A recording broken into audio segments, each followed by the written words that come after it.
Здравейте, прекрасни хора!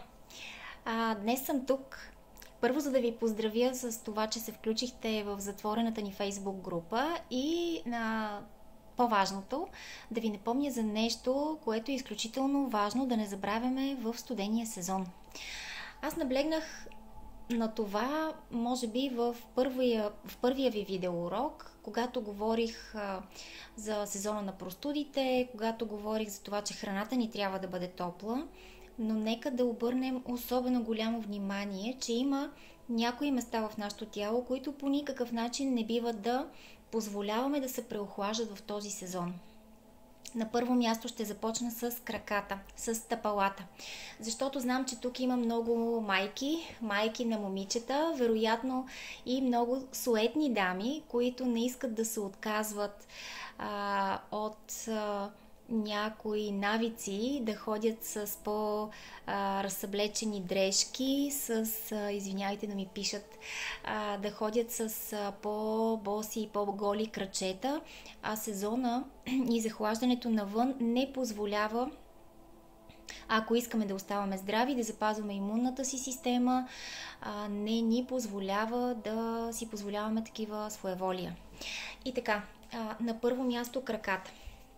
Забележете, това е една от най-важните, една от супер точките в нашия организъм. Само секунда, малко ми се е разместила лепенката. Това е мястото между тази по-голямата възглавничка и тук по-малката, тази малка вдлъбнатинка тук на стъпалото си, която всички ще откриете до вечера, като се събудете вкъщи.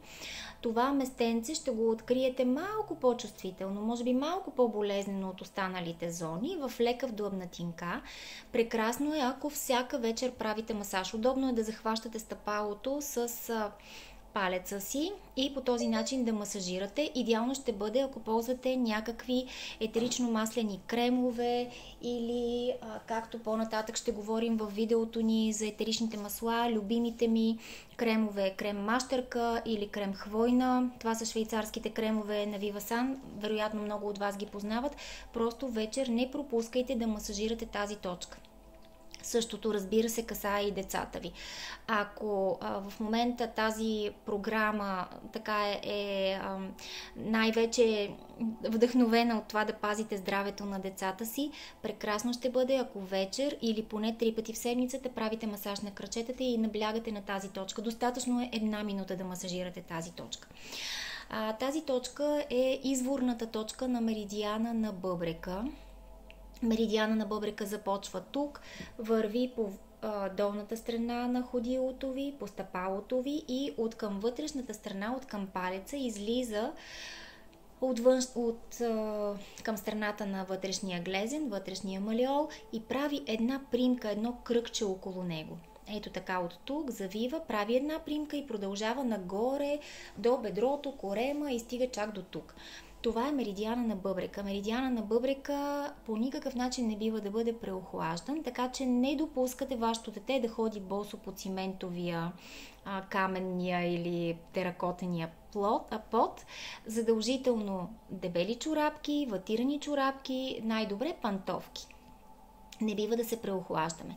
Тази точка, мили хора, се нарича бликащ извор и тя е много важна да бъде допълнително масажирана, не само профилактично, а примерно 2 пъти на ден по 1 минутка или 3 пъти на ден по 1 минутка да масажирате на всеки крак, разбира се.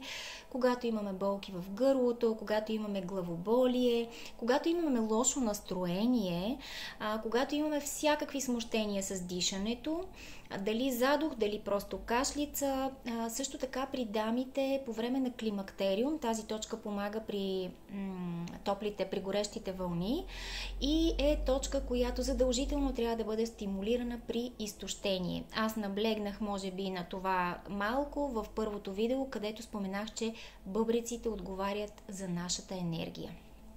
Разбира се, след това са тези няколко точки. Нека да покажа само къде са. Едната точка много важна е един ваш пръст под долното ръбче на малеола, на глезена ви. Ето виждате едно пръстче под нея.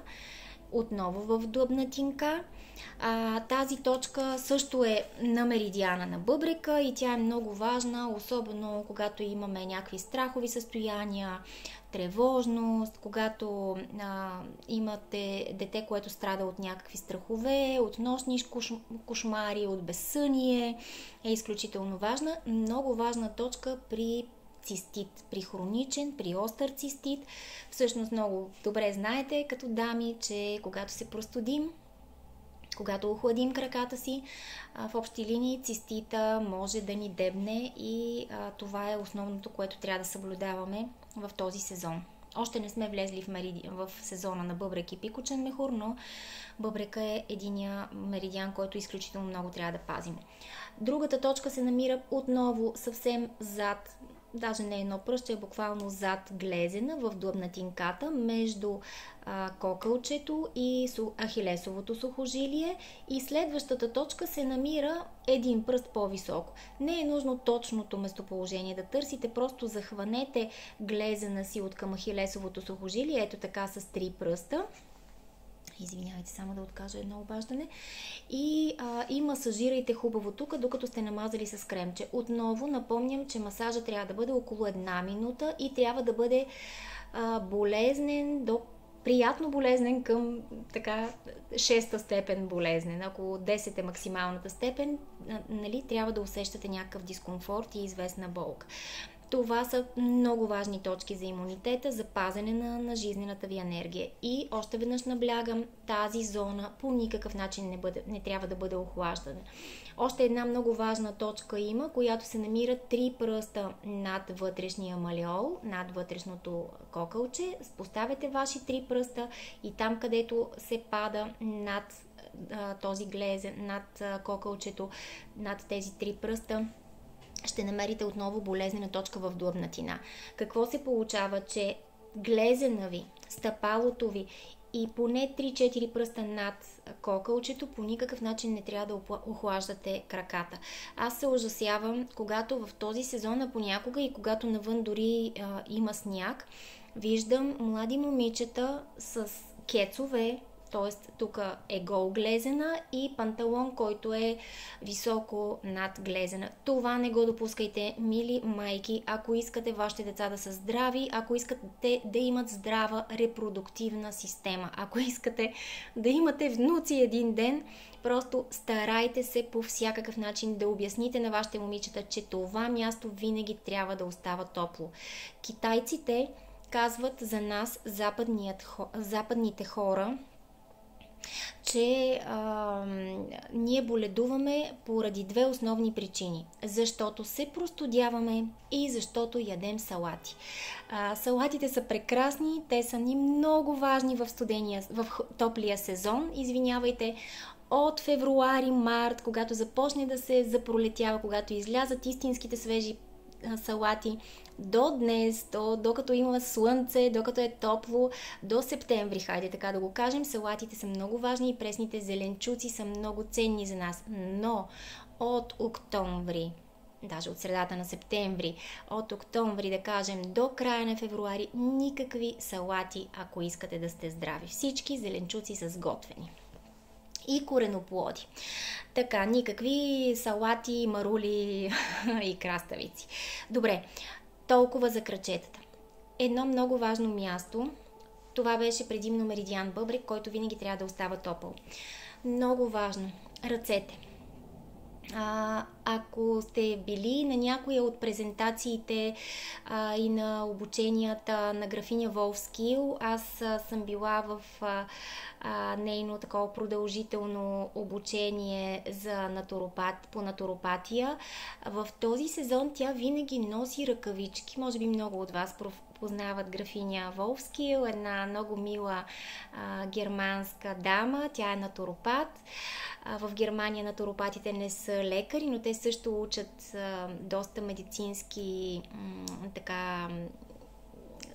имат доста медицински специализации в сферата, в медицински университети и специално се обучават по натуропатията. Графиня Волфскил винаги е с едни ръкавички, които обхващат или до средата на дланта или с свободни пръсти, или дори пръстите с свободни фаланги, последни фаланги и тази част на ръката. Защо?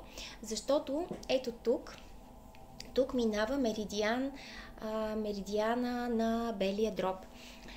Той започва от тук, много важна точка, за която ще говорим и когато говорим за кашлица. Точно в края на ключицата, ето в тази ямка, преди раменната става, ето това е изворната, началната точка на меридиана на белия дроб и той се движи така по вътрешната страна на ръката ви и отива към палеца. И ето тук 2-3 пръста над гривнената става, над китката ви се намират много важни точки на меридиана. За мен е удобно ето по този начин. Не знам как да застана така, че да ви покажа по-удобно. Ето така, от към палеца. Тоест тази част на ръката трябва да остава топла, ако вие или ваш близък, вашето дете сте склонни към бронхити, към възпаление на белия дроб, към астма. Тоест, намерете си такива ръкавички или не носете като мен такива ръкави, а винаги ръкавчето да покрива леко, буквално до дланта, ръкавчето да е малко по-дълго. Ако вашето дете страда от астма, прави бронхити, боледувало от пневмония, старайте се тази зона на ръцете винаги да е топличка. Може да изплетете красиви ръкавички или да си купите, но може и в ежедневието, дори когато пише в училище, детето да е с такива ръкавички. И не на последно място, това бяха ръцете, краката и едно много важно място. Тук ще отворя една скоба. В китайската традиционна медицина, вие знаете, имаме меридиани, 12 чифтни меридиани, отляво, отдясно и още 2 меридиана, които са по предната и по задната страна на тялото ни. Тези меридиани са дълбоко разположени и те текат в едни такива, представете си ги като каналчета, като шнурче, а по повърхността на тялото ни имаме сухожилно-мускулни канали, по които тече така наречената вейци. Това е защитната ни енергия и според китайците тя отговаря за нашата имунна система. Тази вейци тече по едни по-широки, така като ленти, канали и тя буквално обхваща цялата ни. Представете си все едно цялата ни кожа обхваната от такива широки ленти. 2 неща искам да запомните за тази защитна вейци, която е сухожилно-мускулните ни канали, енергийни канали, че такива сухожилно-мускулни канали, такава защитна вейци ние нямаме в областта на главата ни. В областта на главата нямаме. Защо е важно това? Защото тези, които са с много къса коса, тези, които са с рядка коса, мъжете, които бръснат главата си, на практика нямат тази допълнителна защита, която имаме от косата и заради това, когато навън е студено, винаги трябва главата да е защитена с шапка, особено ако има вятър. Знаете, че в миналото хората са спяли с шапчици, тогава когато не са имали парно отопление, когато не е имало условия да се затопля стаята, където спят, задължително са спяли с шапчици. Знаете, че и на малките бебета, дори да не е толкова хладно и когато ги извеждаме и когато духа вятър, задължително слагаме макар и съвсем тънка памучна шапка, винаги защитаваме главата. Запомнете това и така по някакъв начин убедете вашите деца да носят шапка тънка. Вече има толкова красиви шапки, най-различни модели, но главата трябва да е защитена от вятъра и от студа. Особено чувствителни места са местата точно зад. Аз съм си прибрала нарочно косата, за да мога да ви покажа. Сега ще се обърна, надявам се, че ще се види на телефона. Ето тази зона на главата. Едното място е точно зад ето този изпъкнал мускул стерноклейдомастоиделус. Завъртете се на една страна и точно зад него, в основата на тила, зад ухото се пада. Ето тук, обикновено ще ги намерите като болезнени тези точки от двете страни. Разбира се, симетрично, много е удобно просто да захващате с палец, ето по този начин. Ето по този начин. Палеца влиза в една ямка и по този начин да ги масажирате. Особено ако сте били на вятър. Ако усетите, че ви дебне простуда, просто сложете малко крем хвойна или дори да нямате крем хвойна, хубавичко затоплете 1 минута тази зона.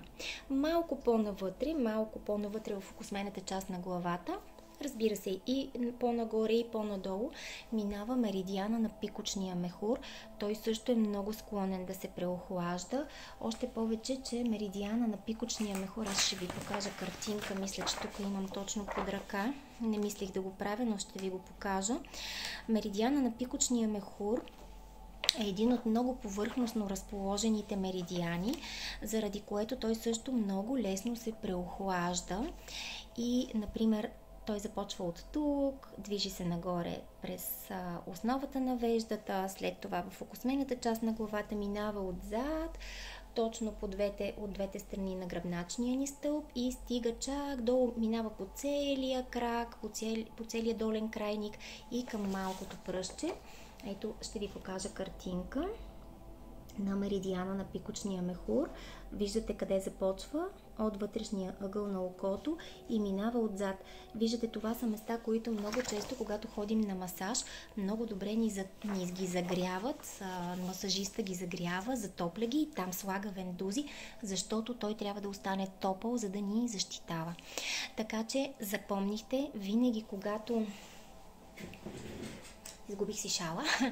Винаги когато навън е хладно, качулка или шапка, особено когато е ветровито и когато седите на едно място и особено ако зад вас има климатик, дори да не е толкова студено, тази зона тук отзад е хубаво да остава защитена с една по-висока яка, с поло. Прекрасно е в този сезон да носите поло, дори да е тъничко, за да може и шията, и отзад тази зона, която е много уязвима. Видяхте меридиан пикочен мехур, тези точки, които отначало ви показвах, те са на меридиан тристепенен отоплител или както аз като суджок терапевт го наричам, меридиан гръбначен стълб. Тези от вас, които са били в моите обучения по суджок, знаят, че в лицето, така през очите на професор Пак Джеву, виждането за два от меридианите в китайската традиционна медицина вече е по-различно и ние наричаме този меридиан тристепенен отоплител. Както в Китай го наричат все още, ние го наричаме меридиан гръбначен мозък. Така че меридиан гръбначен мозък и меридиан пикочен мехур отново остават топли, като защитаваме с поло или просто с шалче тази зона. Надявам се това да ви е било полезно, да ви е било интересно. Разкажете на вашите близки, обяснете на вашите деца, пазете топли тези места, крачетата, ръцете, главата. Същото касае и ушите. Между другото, ушите не случайно имат формата на бъбрека. През ушите ни се проявява меридиана и енергията на бъбреците. Така че тези места остават топли през този сезон и така, мили хора, пазете се. Споделяйте в тази група каквото ви вълнува, каквото ви е интересно. Ще ми бъде изключително ценно, ако ми оставите някои отзиви за всичко, което сте научили и как го прилагате, за да мога да бъда по-полезна и да достигам до повече хора. Благодарение и на вас. Благодаря ви. Прекрасен ден. Чао!